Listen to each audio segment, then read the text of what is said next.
That's what she said. What's up, everybody? Welcome to HiFi Fanatics. We are here, Giles and I, me and Giles, Mike and Giles, Audio Architects, Home Theater, or no, now it's the Fanatics. Because the Fanatics is a brand now.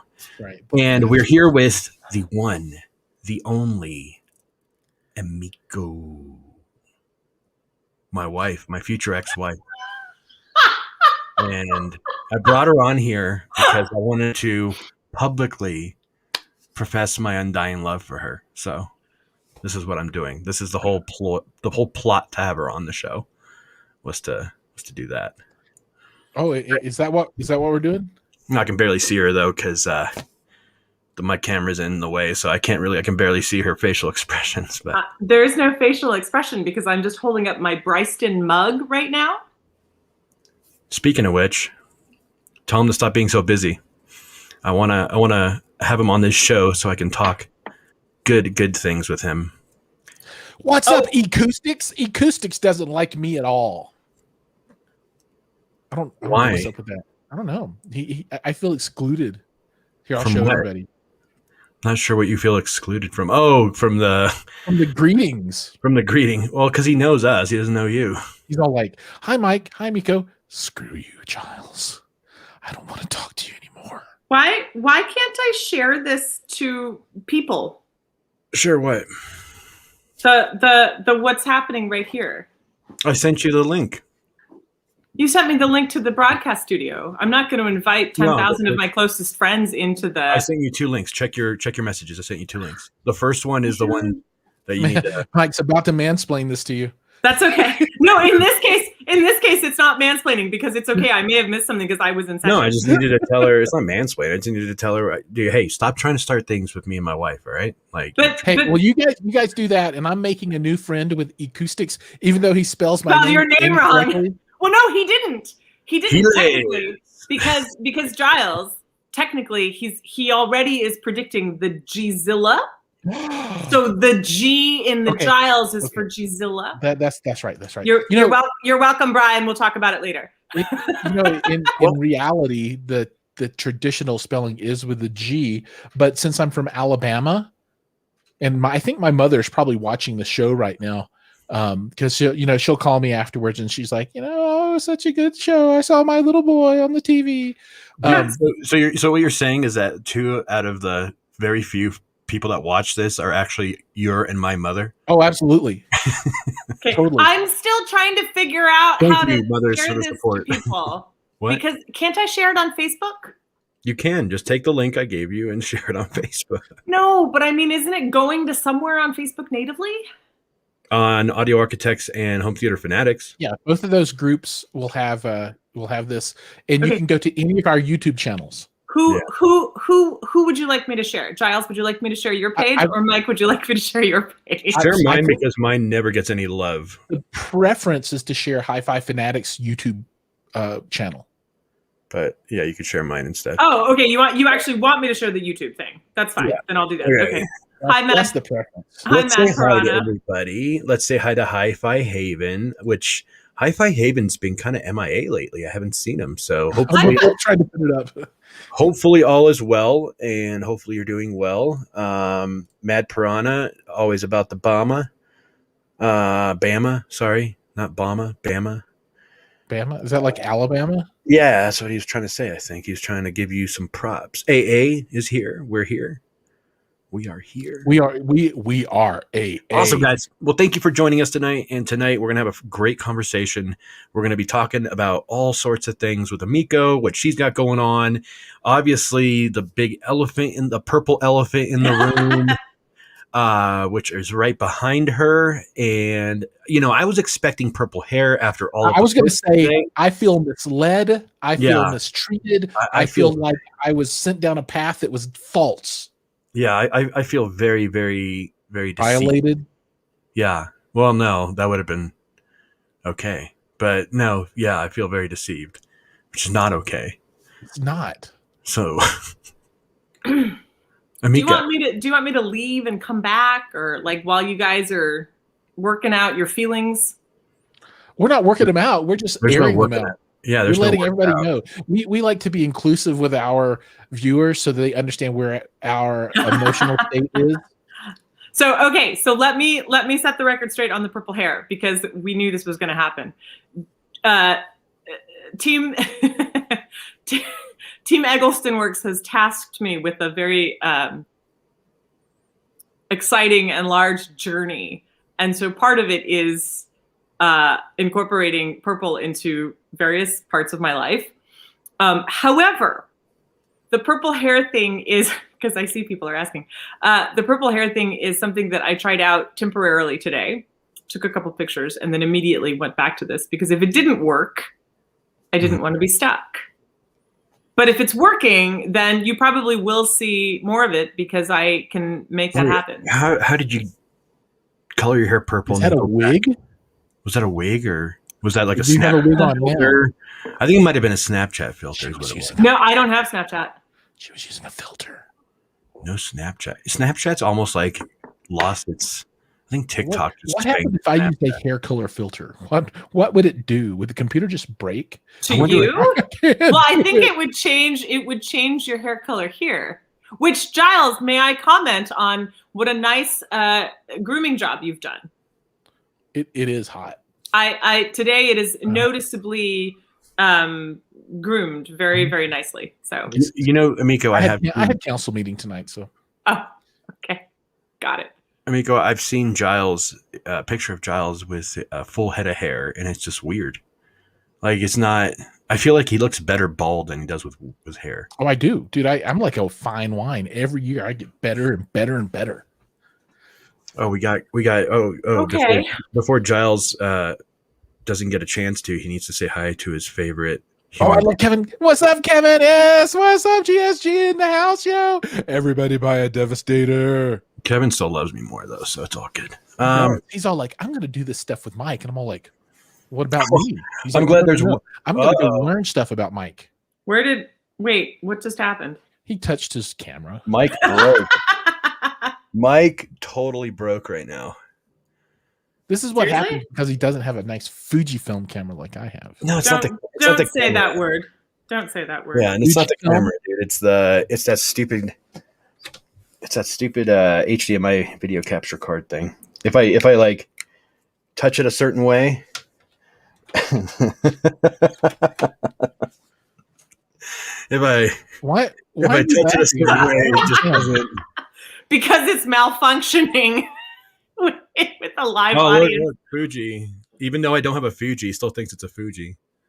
That's the software, right? The X webcam Fujifilm. Well, yeah, but I'm using a Lumix, so I don't know why. That's probably why it doesn't work so well. Dude, okay, hold on. I'll be back. Hi, Giles. How's it going? Well, now we can start the real show. And, I feel like maybe we can, yes. All right, here we go. Okay, yes. Here we go.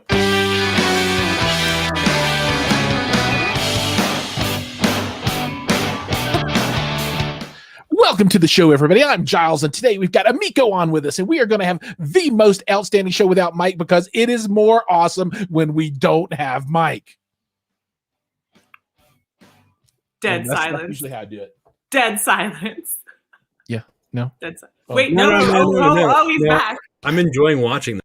He was listening. All right, Mike's out. Cool. He's being a voyeur. So, you know what? I want to talk about a little bit of news that's going on. So, and I think we'll start with your news. And I think, you know what? I have news. What? I have news.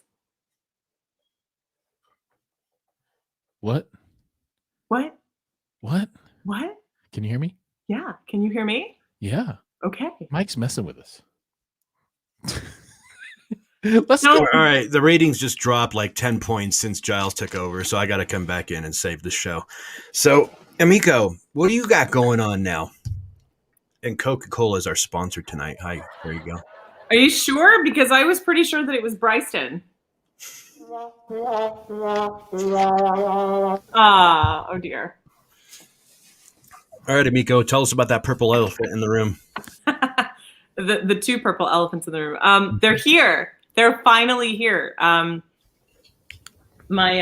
Eggleston Works Osos have arrived, and they are almost completely set up. Not quite, but almost. And what else can I say? You know, I find myself standing there just watching them doing nothing. Let's get down to business, because I'm sure everybody doesn't want to hear us just rambling on. So about these speakers, you and I spoke a little bit about them the other day. I asked you when you first got them. Now that you've had a couple days to live with them, let me know. Okay, Eggleston Works. We had them. We actually did a I want to sing. What do you call those things? An interview with him. We did an interview with Eggleston Works. Yeah, but technically, you interviewed Jim, right? Who owns the company, and he was a very nice guy. Like him a lot. But obviously, I want to hear it from an outside perspective. What was your first impression, and now that you've lived with them for a few days, what do you think of them now? So, you mean the Osos specifically? Yeah. Mm-hmm. Okay. Are they so good? They are. What I did there. You're so late to the party. That's been going on for like 2 weeks since the announcement was made. Everybody else, though. Come on. So anyway, the thing that surprised me the most, I think, was the bass.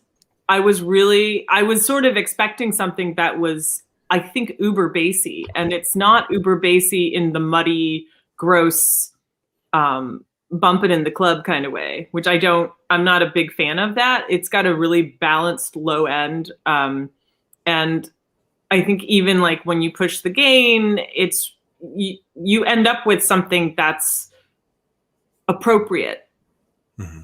And I like that. I'm not somebody that feels like my walls have to be rattling, every minute of the day.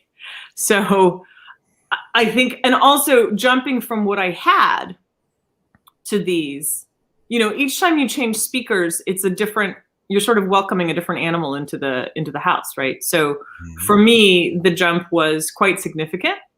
But I definitely heard the difference in clarity, and I was stunned. And what's interesting is, for me, I feel like this level should be everybody's bottom line. So now I've made it my mission on Instagram to go around telling people, you have to elevate your listening experience. And that doesn't mean that everybody go out and buy one set of speakers and that's it. It just means think critically and objectively about what you have, how you're listening to things, and what it means also when you're experiencing the music. What did you upgrade from? I completely forgot what you had it before. So I had a weird setup before. I have a pair of vintage Marantz that now lives in my home in Las Vegas. I had a pair of Klipsch F3 floor standers that, before anybody says anything about Klipsch, I'm just going to say this. If you got them for the price I got them, you would also get in your car and go to get them. So that aside. And then I also had 2 Pro Audio near field reference monitor sets that I would rotate, because being in the music industry, that was sort of my default system beforehand, right? So, I don't think I would ever knock Klipsch, because you can literally power them with almost anything. They're so efficient, and I think they sound all right. It has a particular sound, but yeah, they do. Yeah, if you got a good deal on them, yeah, it's totally worth grabbing them. I got an awesome deal on them. Like I don't think the person that was selling them knew what they were supposed to, resell them for. Sure. And so I hopped in my car and drove down to Orange County and, sort of rejigged some meetings and said, I'm sick. I have to go to the doctor. And I went to pick up speakers instead. Are they floor standers or? They are. Yeah. Okay. Mm-hmm. Yeah. Yeah. Cause I know Giles has the RP600Ms, right, Giles? Mm-hmm. Yeah, the little baby bookshelves. She's got those are baby books, dude. Those things are enormous. I think she's got towers. These are towers. I've got the F3s are an older model, but they're extremely powerful and they last. Their quality, they are. So yeah, the RP600Ms are they're a pretty decent bookshelf. They are also super amazingly popular too. Klipsch has got that down pat. So yeah, they're a nice set of speakers. I think that's one of their more popular stand mounts that they even Oh, I think it's their most popular ever. I Yeah. mean, outside of the Heritage line, although none of those are really stand mounts.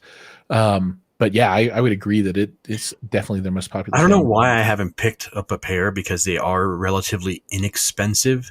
Mhm. So what would they go for? Like $700-800 for the pair, right? I don't know. I can look and see. It's like we talked about before in that last video. The prices change, and it's hard to know. They do. And I had to make that clear, because we were getting so Emiko, we did a battle of the bookshelves part 3. I don't know, part 4 I think it was, or part 3. It was part 3 that people were responding to. Yeah, part 3 people were saying, "Oh, the prices are wrong," and I'm like, companies change their prices every single day, whether it's a sale, whether it's a deal, whether And so I'm like, 503 now, dude, for the pair. Really?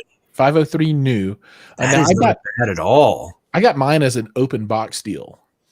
Because you went through the Paducah home theater guy, right? Yeah. He should give us some change here for plugging them. Yeah, I shouldn't even have said anything. I should have hit him up first and been like, "Hey, you're sponsoring the show tonight." You didn't know it, but you're the sponsor, along with this awesome background. But we should show people this awesome background. Yeah, let's all get out and show everybody, and maybe people can guess what it is.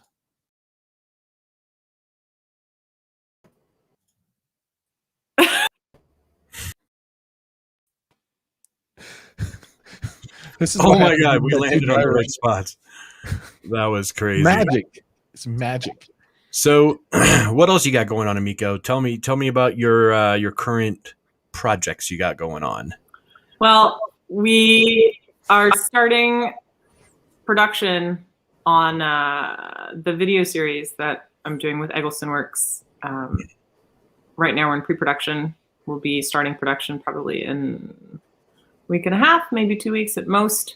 What's interesting is I've been, I started this new channel on Instagram because I decided to bifurcate my Emiko music channel, which was basically a lot of my pro audio stuff and songwriting and my dog and supercars and wine, not necessarily in that order.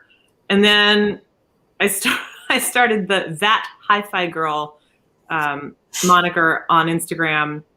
And now people have been approaching me about all sorts of crazy stuff.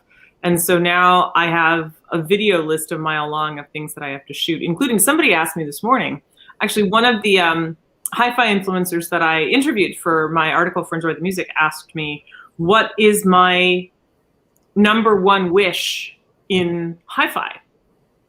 Which I thought was a pretty dope question because they weren't asking what's my dream component or my dream system. They were literally asking if I could wish anything for the industry or for the community, what would it be? And it took me a minute to really think about that because nobody's ever asked that of me. And it also took me a minute to condense it into 30 seconds because I had to answer it on an Instagram story. Right. But what I decided was the more and more I thought about it, I do have this inherent wish that the HiFi community and the pro audio community can work together. And what I mean by that is like there's a lot of people in HiFi, especially more seasoned folks that are further along their journey. That's my nice way of putting it, who feel like music today is lacking a little something, right? But yet then there's this whole group of new independent artists that are out there who are just tremendous. I mean, they're funk, they're soul, they're R&B, they're rock, they're singer-songwriter. There's a whole group of people out there who live on social media and function and sell and perform on social media.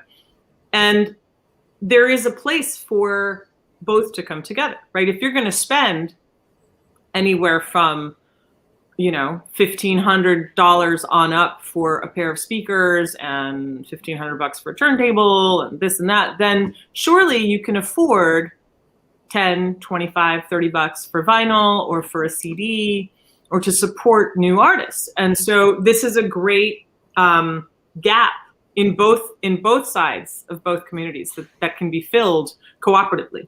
So I think you're absolutely right. There's no reason why. I mean, you can't have one without the other, right? Like, how are you going to listen to music if there is no music to listen to? Right. So, and you hit the nail with the hammer with the new artists. I just recently on my, YouTube channel started interviewing artists and stuff like that. I know. And it's cool because you were my first, and then I had Clayton Stroop from City Mhm. Wolf, who was awesome. Yeah. And I actually just stumbled upon his music on what's that thing? Not Spotify, Tidal. Uh-huh. So you're totally right. Like these guys are, right now with what we're going through, they can't perform. A lot of venues are closed, which I think they're starting to reopen stuff within the next few months, which is cool. However, I still think, we need to do it responsibly and, safely. Well, the other side of that is just reopening venues is one thing, but reopening venues without a change in the culture of how music is appreciated and valued is just going to put the music industry right back where it was. And so the key is to use this time when we're all, for lack of a better term, locked in our homes, to pivot and to really start thinking about how we can make that change so that artists are valued in a way where they can earn a respectable, healthy living, right? We're not saying everybody has to go out and be a freaking millionaire. We're just saying, look, Spotify pays people 0.00331 cents per stream. And the stream has to last 30 seconds. Well, streaming for artists sucks. It does. But the key is that so many people in digital go for these high resolution streaming platforms. And what they don't realize is that these artists are getting only fractions of a penny more when they say, oh, but so-and-so pays more than so-and-so. Yeah, but they're not paying $1, right? Well, the thing is,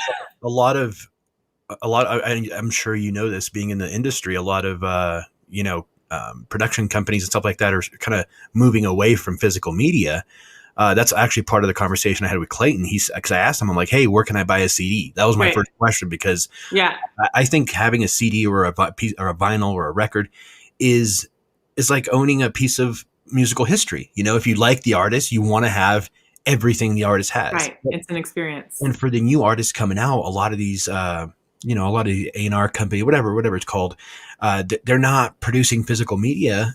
Well, because it is a risk, it is a monetary risk on an artist, on a new artist. But I don't know. I just feel like when I go to a Target or a Walmart or something, I go to their music section. It's just bare bones, it is just Billie Eilish, Lady Gaga, maybe a Garth Brooks or something, and that's it. You got like 4 choices. Right. Well, I mean, the thing is that it's not actually a risk for the record companies if they would stop signing artists like Checking Pasta. What they'll typically do is they'll sign, and I know this because I've been signed to 2 major labels, and what they'll do is they'll sign a bunch of artists during their signing season and basically throw everybody at the wall and see who sticks, just like pasta. Like if it's stuck to the wall, it's done. It's time to eat. That's what we're going to eat. Everything else falls on the floor. Who cares? We'll throw it in the garbage. And so the issue is when you do that and you have that type of workplace culture, you can't produce physical merchandise. You're right, because there is no opportunity cost there for it. But that harkens back to, well, hold on, then maybe change your company roadmap, right? But they don't want to go back to the days of development. So what's interesting is that artists have taken it, they've taken that upon themselves through social media now to be collaborating with each other, to do exactly what you and Giles are doing. Like right now, from the HiFi side, there are artists that I know that do this where they get on Instagram Live and they just jam together, or they'll be like, hey, I recorded this 30 seconds. Now so-and-so is going to put a bass part and then someone's going to put a drum part, right? And then pretty soon there's a song. And then that song gets released to all 3 people's followings and they're all making money off of it. Label unnecessary. So you feel the solution is for the artists to take it upon themselves to create content, to create media, and for us, the consumers and the people that are, enjoying their stuff, to support them. I think it's reciprocal. And here's what I mean, right? Is there's a lot of, right, being director of marketing for a high-end audio show, I can tell you how many audiophiles I have run into, quite literally, who, there's no good music today, music sucks, these kids today suck, they don't know what the fuck they're doing, whatever, angry, crotchety. Can I swear on the show?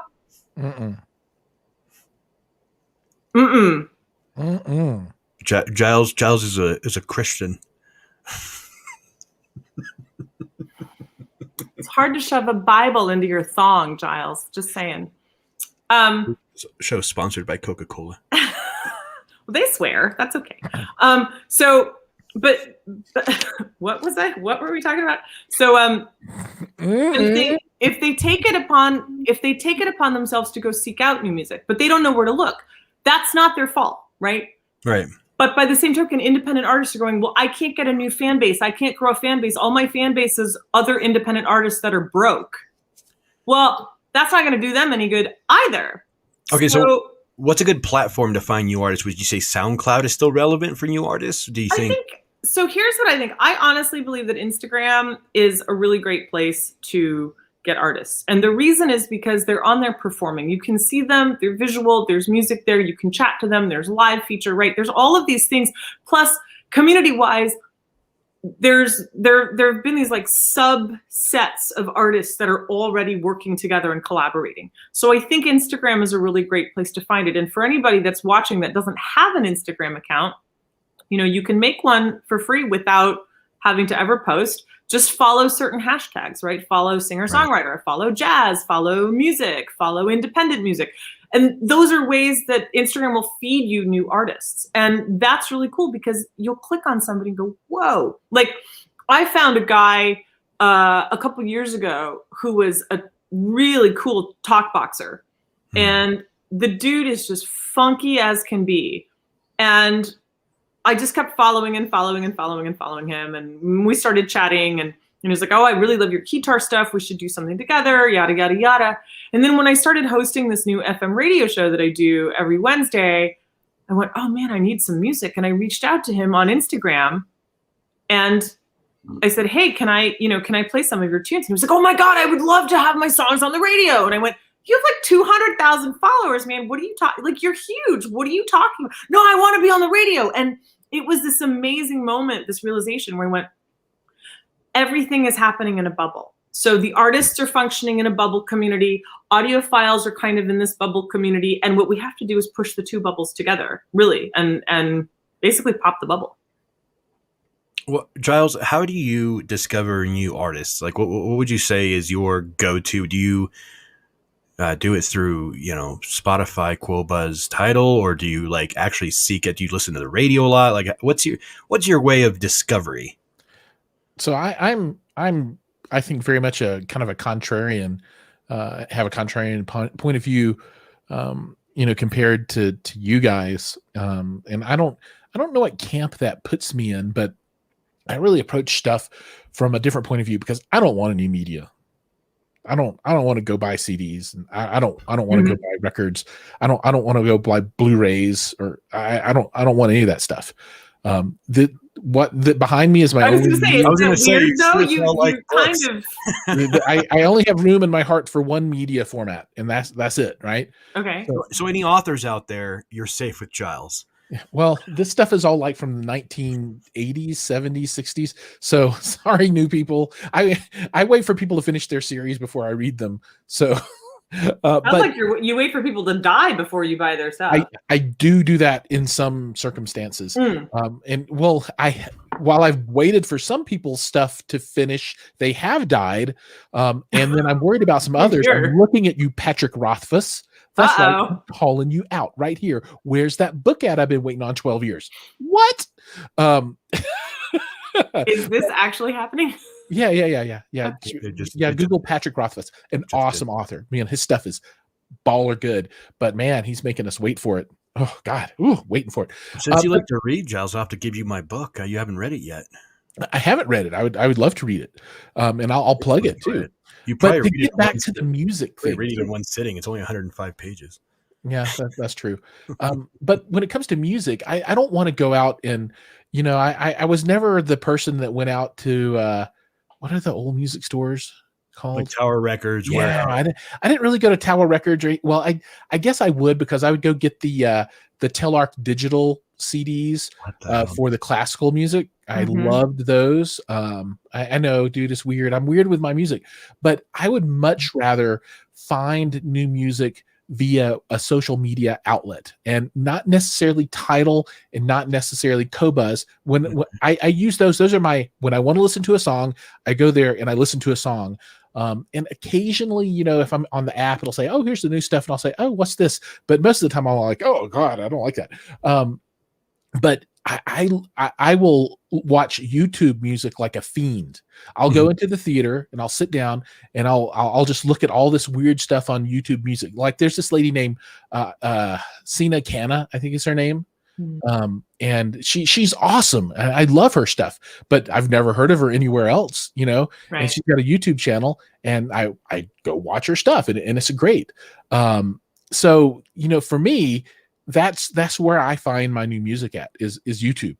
And I think the AI that's been implemented into all of the streaming services is pretty good. I think the top two would probably be Spotify and YouTube, even though Spotify's quality isn't up to my standard. But YouTube has, just because of the catalog, they've been able to kind of nail it with me. When I go to the, do you ever do that? Do you do the My Mix or whatever? Oh yeah, dude, they get me all the time. It's like 90s rap and all the stuff that I'm all like, oh, what's up, Dr. Dre? Dude, you're all it's so funny when you say 90s rap. That's what you guys think of. And the other day I was driving and I heard Crisscross on the radio, and I thought of you two gentlemen. Oh, Crisscross is awesome. Cross. He needs to bring that back.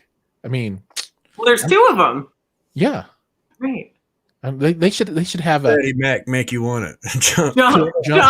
They should be like tag team, and they could be like Crisscross back again. You remember tag team back again? I would pull my car over and turn my sweater backwards if I was able to do so at that time. But my question is for everybody: why don't we have songs, even though there were a lot of them were one-hit wonders, right? Let's be honest. Still great though. Let's be honest. Yeah, the tag team back again. That one, Crisscross is Jump, Ice Baby. All of these are one-hit wonders. But what happened to those one-hit wonders? Like, you turned on the radio and that's all that was playing all day, every day. Right. And I think the music was cool. I think it was, well, the internet happened. And it's still, I mean, these songs are still relevant though. You watch, if you watch, TV and you see a commercial come on, I saw it today, a Geico commercial, and it was like tag team back again. It was hilarious that you brought that song up, but these songs are still relevant, and all these new people are like, what the hell? Like, that's a kind of a weird song, but we know it, because we think about this. Here's how I really think this phenomenon has changed over time. So back in the day when a brother was young, straight up 90s, Joe, before the iNet, before the webs came into the beings, where do we get our music from in general? Radio. The radio. Yeah. And the radio had a very narrow set of music that I would hear, right? So something would get hot and it would get played everywhere, and everybody would hear the same thing because that's kind of what there was. And now for me, I was in Alabama, so we didn't have indie radio stations and cool kind of stuff. We had country, and then there's like the one rock station. So I think that the phenomenon and now the existence of the internet has diversified the music that people have access to. So you don't see those super popular kind of one-hit wonders like you did back in the day. Like the one-hit wonder stuff now is like turned into meme world. Well, I mean, like Bernie Sanders in the chair, right? What's up, yo? I think like my Bernie shot. I'm the Bernie. Giles, I think however, I think the streaming world is still very new. It's still in its infancy. Because if you think about it, I used radio to discover new music up until even during the Napster and LimeWire and all those days, you still went on the radio to find the songs to download illegally. Was that like 2000? Yeah. No, that was up until like 2004, LimeWire, FrostWire, all those things, torrents. And then I don't think, what was the first streaming service? YouTube, I guess. I mean, you got to watch music videos on YouTube. YouTube was kind of like the new MTV. Napster turned into a streaming service. Yeah, right. So it didn't really... Napster, Rhapsody, eMusic. And that was what, 07, 08? Maybe. No, that would have been earlier than that. Think so? Because I remember filling out contracts approving all of those things for our releases, just going, I don't understand what this is. What is this? What do you mean they can just listen to it and they don't buy it? What does that mean? Are they renting it? So yeah, that would have been. I'm just kind of curious where this whole streaming thing is going to, evolve to, and what's going to be the next evolution of delivery for artists. Well, I can tell you, I mean, what's interesting, what we do for artists at my company is it's not just, streaming alone can't even buy you an order of French fries at a fast food joint, like what people make from it, I mean, I can tell you, we had the first single we put out in 2020, we had over 70,000 streams, maybe 80,000 streams. Do you know how much I made off of that one song for 70 or 80,000 streams? Take a guess. Couple $100. No. What? $90. What the hell? Damn, I make more on my YouTube videos. I know. So, but this is YouTube better on YouTube. More. This is what I want everybody to understand, is the fact that we function in an industry and an ecosystem where so much pride is put on the systems and the purchasing of the gear to listen to the music that we love so much. But Mike said it a minute ago. Without the music, they're just really expensive coasters and paperweights. So what's the solution? So the solution really is, so this is what's interesting for artists now, is that vinyl has made a resurgence because of the democratization of the turntable. There are budget turntables that are available, and there are some, okay, honey, there are some, audio. Victoria has to be in everything. She just, this is how she is. And whenever I talk about vinyl, she shows up. She's a vinyl whore, this little one. But because of the democratization of that, and because of on-demand printing, now people are pressing vinyl. Mm-hmm. They just are. And what's great about that is that you're putting more money in the artist's pocket. I talked about this on a 5 reasons to buy vinyl video that I did, where it's like, if you buy vinyl, then what you're doing is you're not only supporting an independent artist, but you're sending a message to major record companies saying, hey, I care about how the artists are treated. I want them to be paid more, because their statutory rate of pay is different for physical product versus streaming versus download, right? The other thing that you're doing is you're probably supporting, not in all cases, but you're probably supporting a small business, because a lot of the vinyl shops and record stores are, right, indie or mom and pop, or they're small businesses. What do you say to people like me, though? I say, keep on buying your music the way you love it. I'm not opposed to you particularly. No, I guess. I mean, elaborate on the question, Giles. Yeah. So here's the thing. I think that as time has progressed, and as time progresses into the future, the point of view around physical media is going to continue to evolve. Now, it's not going to go away, but I think 90% of the market will be all digital only based, right? I can tell you that's yes. However, 3 years ago, Sony Music opened all of their record pressing plants again in Japan from their global headquarters. And the moment that happened, physical music sales went through the roof. And they never went back to what they were, of course. And everybody in the industry understands that. But what it means is that there was a period of time where, especially when the Digital Millennium Copyright Act was being written, there was a period where record companies, producers, artists, managers, everybody was like, oh my gosh, streaming. What are we going to do? It's going to flatten us. Mm-hmm. Because then what ended up happening was that when music becomes intangible, piracy happens. Mm-hmm. Things start getting stolen. Things start getting borrowed or lent, right? And each time that happens, an artist should be getting paid, and they're not. So the good news is, with the subset of physical product being on the rise again, it's sort of leveling the playing field just a little bit more, right? Water always finds its level. It doesn't mean that the other stuff floating in it has to go away. This is not an either or situation. It's a situation where, yes, streaming is probably here. You're mm-hmm. right. But before, physical product was not even on the playing field anymore. Now it's entered the playing field, and it's up a little bit more. So the gap is closing. And what that means is that's good, because that also means that consumers are investigating the choices that they have. See, I would say in the long run that the closing of that gap is an anomaly. Like, as an example, I would predict that my children will never buy a physical media player in their entire lifetime. See, I think that's a shame. A shame or not, I'm being pragmatic. So that's my prediction, right? I predict that they'll never buy a physical media player specifically for music, and potentially not for video either. So it'll all be digital, either streamed or downloaded. Well, I can tell you why. I can tell you my position on that, but I can also tell you why that prediction, albeit for your children, may come true, right? But the at-large universe, I can tell you the one singular reason that will not happen. And that reason is because of intellectual property rights. The creators of the media that you consume will not allow it to happen because they are the owners of the things that you are buying.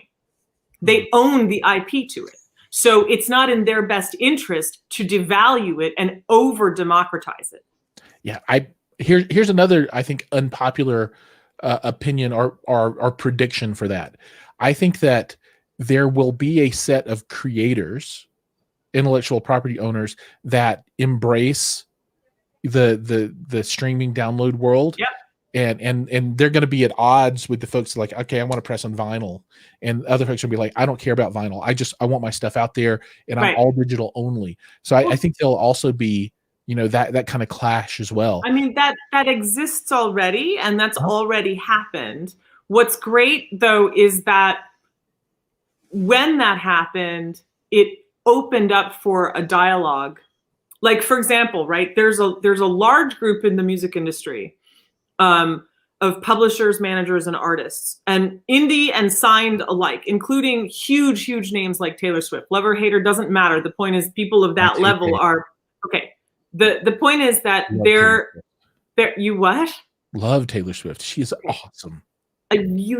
Mike, I can't engage in this conversation. I have to keep focused. Awesome. Yeah. So here's the thing, right? Is like, they've gone after Spotify and said, you're not playing my music on here. I'm not going to allow it to happen because I don't want my fans to have that option. And the reason I don't want them to have that option is because this is my creation and I hold it in a certain esteem. There are other people. I had this conversation with one of our directors that's on my production staff, and he said to me, because I had put out a video, I'd asked him for some advice on, there were a couple cuts here and there that I wanted to make, and I said, so at the end, I'm going to put the copyright notice, yada yada yada, and he shot back. Now he's in his 20s, and he's a brilliant editor and a brilliant director and award-winning documentary guy, but he shot back and goes, well, what do you need copyright for? And I went, Ugh!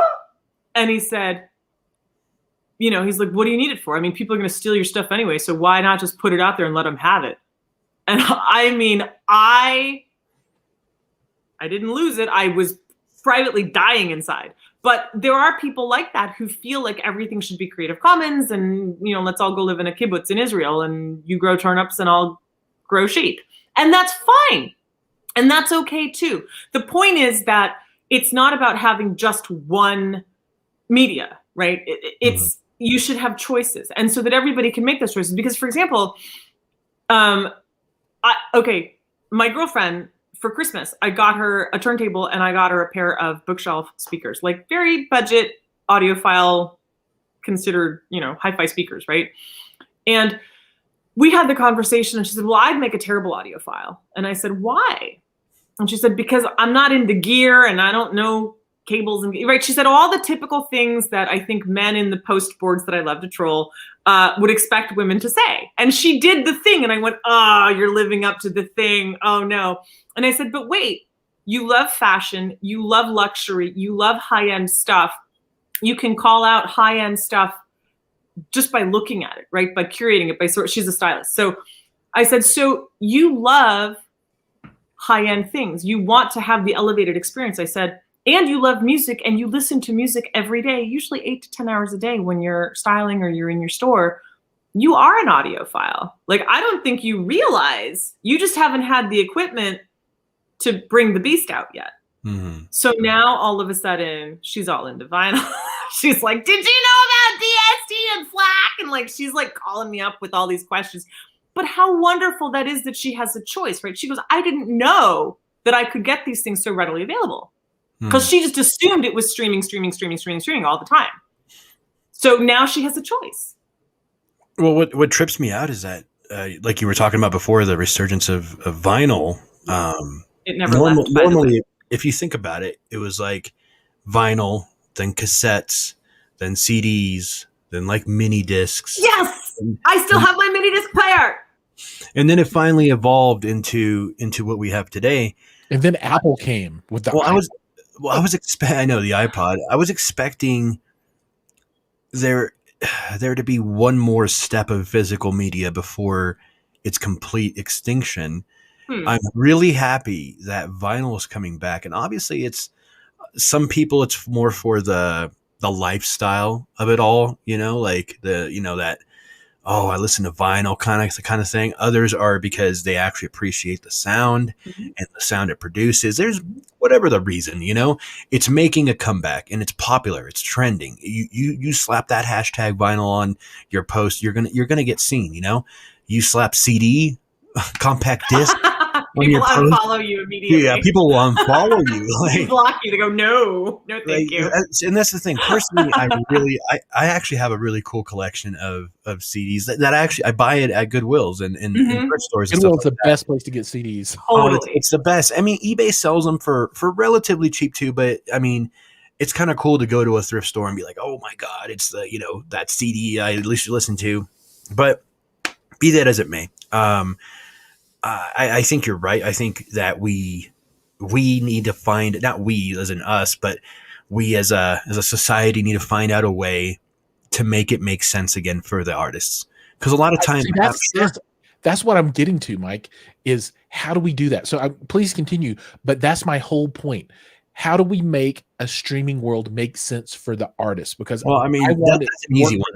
The streaming services need to pay more. That's it. Yeah. Well, yeah. So let me dispel, because Giles, you bring up a very good point, and Mike also, you bring up a good point. Let me dispel this idea that, yes, while I do harp on the 0.00331 cents, because that's the magic number, and that, by the way, just so everybody knows, that's after we got an increase in our pay, because it didn't used to be that, it was less than that. So, yay, we got a raise.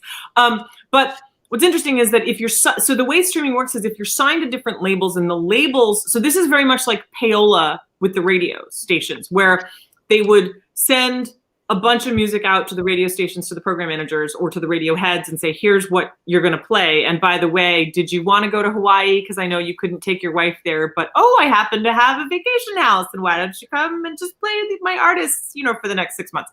So the same is true. What happens is that, especially with Spotify, the major labels will take out ad space. And so it's almost like this weird circular, I don't want to call it money laundering because it's not quite, but it's definitely head scratchingly questionable. They take out ad space, so they pay whoever the streaming platform is, right? And then they get a bump, their artists get a bump in their streaming royalties, but that's coming out of the pot of money that they just paid. They could just pay the artist directly. But they don't want to do that because it doesn't benefit them economically in the long run.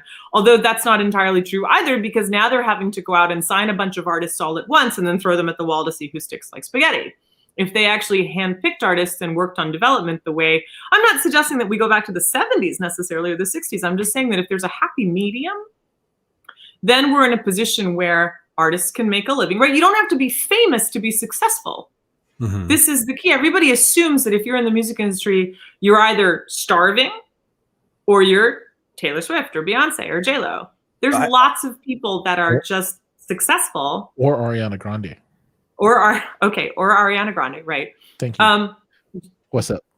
See, Emiko, I don't. She's one of my favorites. Jesus Christ. Okay. I don't necessarily agree with the practice of throwing the plate of spaghetti at the wall. I don't think that is. Because if you did, we couldn't be friends anymore. Yeah, we're beyond friends now, but I don't think that I didn't get that inter-office mail, by the way, just to let you know. you didn't get the memo. I didn't get the memo. I think my assistant is guarding it for me. The gatekeeper. She probably has a crush as well. But either way, look, I think that's going to make it really awesome. I think that completely shut up, Giles. I think that completely so awesome. I'm trying to make a good point, you guys. You guys are messing with me. Sorry, should we all make faces at Mike? Stop it. So, I think that sucks for the artist because oh my god. What is he doing? Oh my gosh, that's so cute. He looks like a gerbil when he does that. Oh wait. Base, how low can you go? Death row, what a brother know. Are you done? Are you finished? Okay, thank you. So, I think it's a shitty practice because I thought we weren't allowed to swear on the program. Now I do whatever I want now. So it's a shitty practice because those artists could be talking to other companies, and let's say company A, takes on X amount of artists and then throws them all at the wall and see who sticks. Well, some of those that they don't keep could have been working with a different company that was going to put in the effort and the work to evolve them as an artist, to work with them, to get them a good studio time. There's something called prohibitive practice and cross collateralization in our industry, and what that is labels will sign people just to make sure other people don't. It's toy hoarding, like when you're 4 in the playground, you're like, I'm not playing with the truck, but you can't have it either. I'm just going to leave it here. That's right? Horrible. It's that thing, and then when another label wants them, they'll say, fine, buy out their contract, and that's how they make their money. So they treat them like pieces of contract, and I said you can't work with anybody else. Sorry, on that contract. Yeah, same thing, Mike. They just treat them like pieces of property. I think that's horrible. Yeah, we're trading cards. We're commodities. Another way to put it is we're commodities because every day our price goes up and down as an artist, like depending on what our sales are, depending on what our tour schedules are, well, not anymore, but depending on what our socials are and our endorsement values, like our rates will go up and down. So if you have a $3 million contract and then you get bought out for 1.8, and you're like, well, hold on, there's another 1.2 missing. And they're like, yeah, but your social took a dive. So we sold you for, 1.8 million. All I can say is that after this show, yours just went way up. It's like you doubled. You're like a $500 million contract right now. Are you talking to Mike or me? You. Oh. Thanks. I love you. I'm everybody out there. So I'm going to ask you again, and I'm asking you this again publicly so that everybody can hear. I want to know when we are going to work on our collaboration where you do guitar, arrangement, music, vocals, and then I'm straight up hardcore in the front, man, with just dropping the lyrical rhymes. I'm so down for. Sorry, I just saw a comment pop up. Oh, I gotta put that up. Are you a donut licker too, Giles? Donut licker. Donut licker in the house. That's why I like to do it quicker with my donut licker. It's gonna be the new single. Who's that rap artist guy? He might have died. He had all the tattoos on his face in the 69. He had 69 on his forehead, and he did that. 69. Who? No, Tekashi 6ix9ine guy. The guy with the rainbow hair. The rap song, and he does the Aleka Lika Mika Nick. Oh, you know what I'm talking about? And he speaks Arabic. No, I don't know what you're talking about. Okay, all right. I'm gonna find it because I'm like all into that now. I don't know why I digress. So I was just bummed to find out that he wasn't Japanese because that's a Japanese name. Yes, he's totally. And then when I found out a little bit more about Mr. 69 or whatever. Did you watch his documentary as well? At that point, I was like, oh, I'm so glad that he's not Japanese. We're good. We're okay. Yeah, that's it. Tekashi, dude, you're on it, Mike. Well done, sir. You kick ass. He's Mexican. Yeah. He's Daniel Hernandez. Mm-hmm. Are you serious? Mm-hmm. Yeah, he's Mexican or Puerto Rican. I can't remember, Mexican or Puerto Rican or both. Okay. And he's from New York, and like I watched his documentary on Netflix or whatever, just or Hulu. I don't know what it was on. Probably Hulu, because Hulu's like the Walmart version of Netflix. But the guy was kind of weird, kind of it was almost like he was created to be this thing, and he just couldn't hack it. If you enter that world, regardless of whether you're in the music industry or not, you step into that side of things, and you're not as tough as you're trying to come off as, you're going to get eaten alive, So, and he got eaten alive. So, yeah. So the lyric that I was thinking of was the one where it goes, "Assalamu alaikum, yum, you big hater." I always thought that's just like the craziest lick in a rap song ever, from the song Gooba. Oh my God. Are you guys familiar with it at all? I listen to good music. These youngsters today don't have any good music. Clearly. Apparently. Clearly. So we're getting to that point where we need to wrap it up. Oh, wait, dude, we got to do the normal stuff that we haven't done yet. This conversation has been rolling so well. We got to do a couple of things.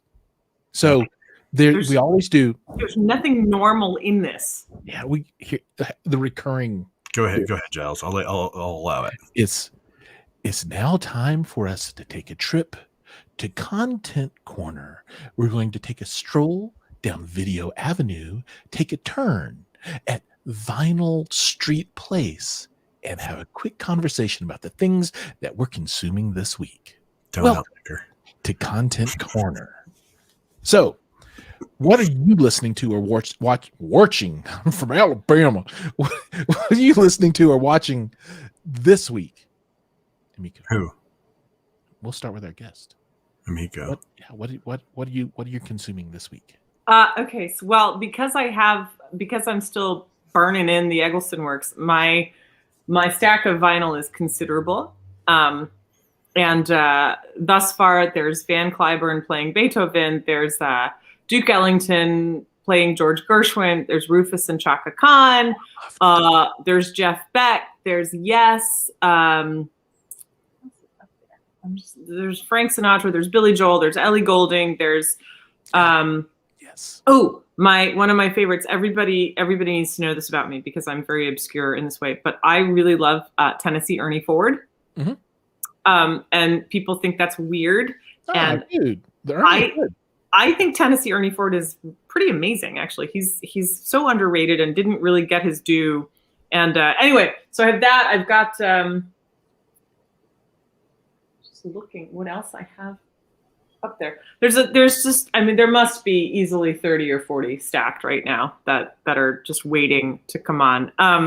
So I have that, and then what I'm watching right now, I don't really have a lot of time to watch stuff, but when I do, I tend to like old movies and old television shows and old comedies. So you're gonna Friends or old like y'all are gonna kick me off your show. Right now, I'm watching the Dick Van Dyke Show. For real. That's a good show. For real. There's nothing wrong with it. Yeah, that's cool. Well, it's lighthearted, entertainment. Yeah, you're keeping it real. Real AA old. says nothing is weird. Mm-mm.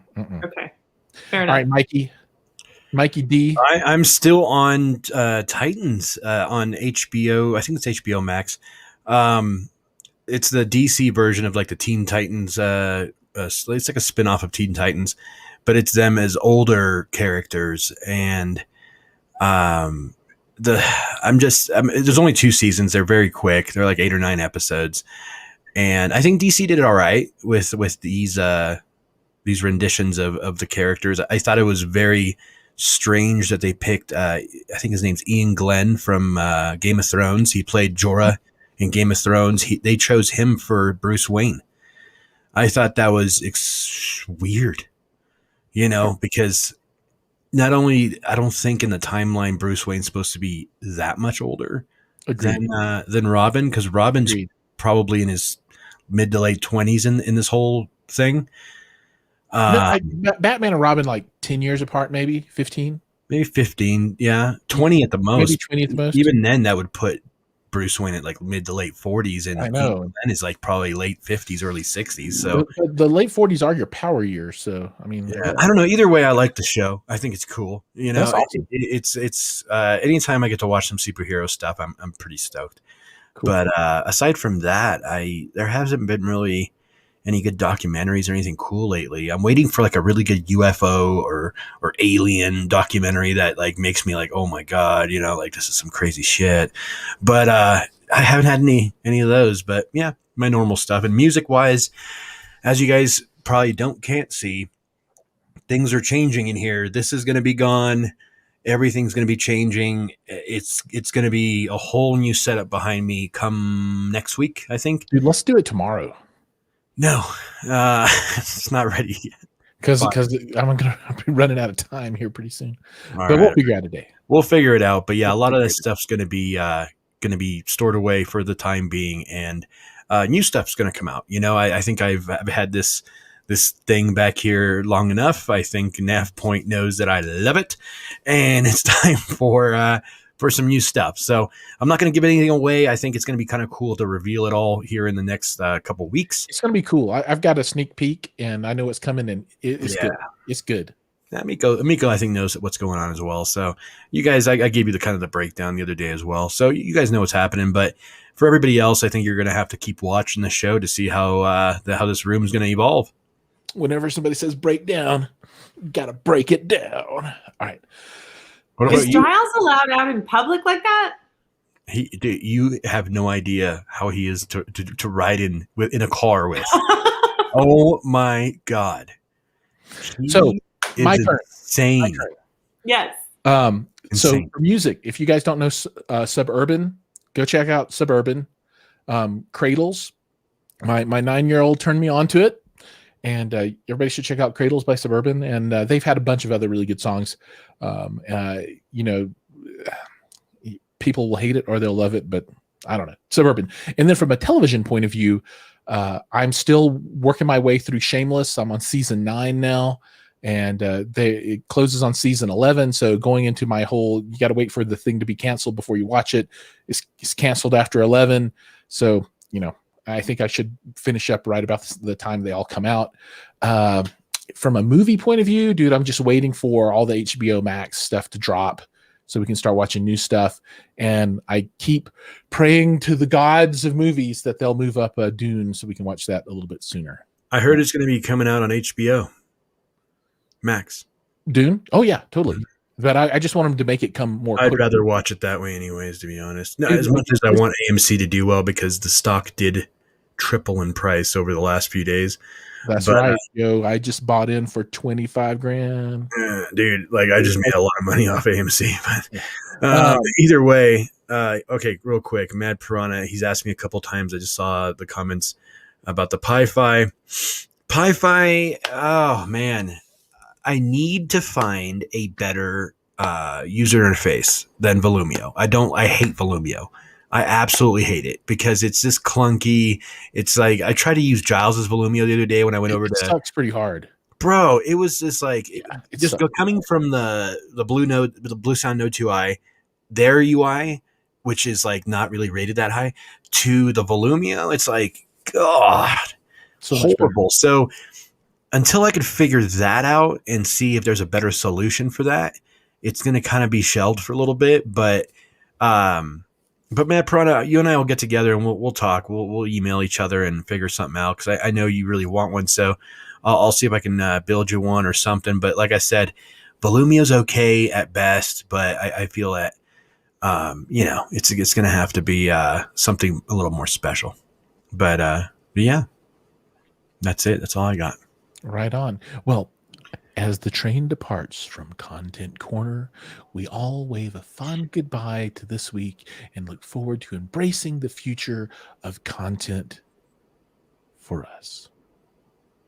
Do you like that? Is that cool? Is it kind of a soothing kind of welcome to Content Corner? Yeah, if this was like an ASMR freaking video, I'd be like, you know, I'd be just soothed right now. Well, I'm already sitting on the carpet, so I feel like a 5-year-old at circle time on the rug. Giles, what are you doing to your microphone? You know, people can see you. Yeah, ASMR.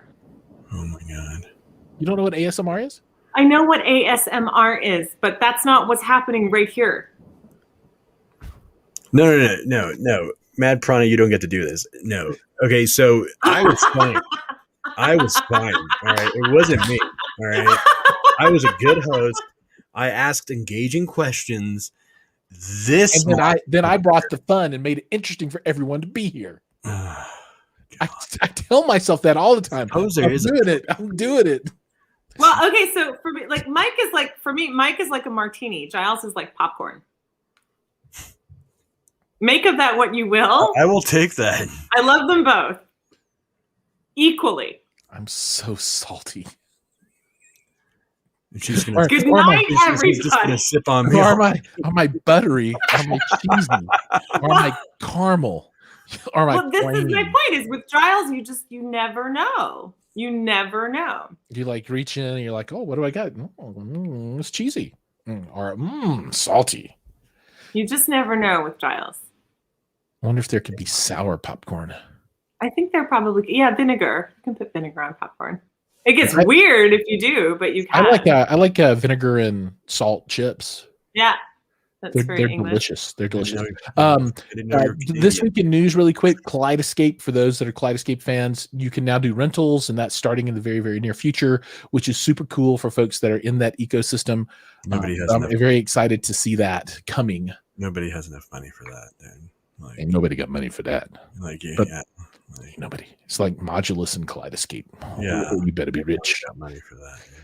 I know. I love it though. The case. Yeah. So for you rich people out there that have this kind of stuff, like it's cool because you're going to get to do now what you could have done with Voodoo all this time. So, all right. So thank you guys for joining us. If you enjoy the content, smash that like button, subscribe to the channel, join us every Tuesday.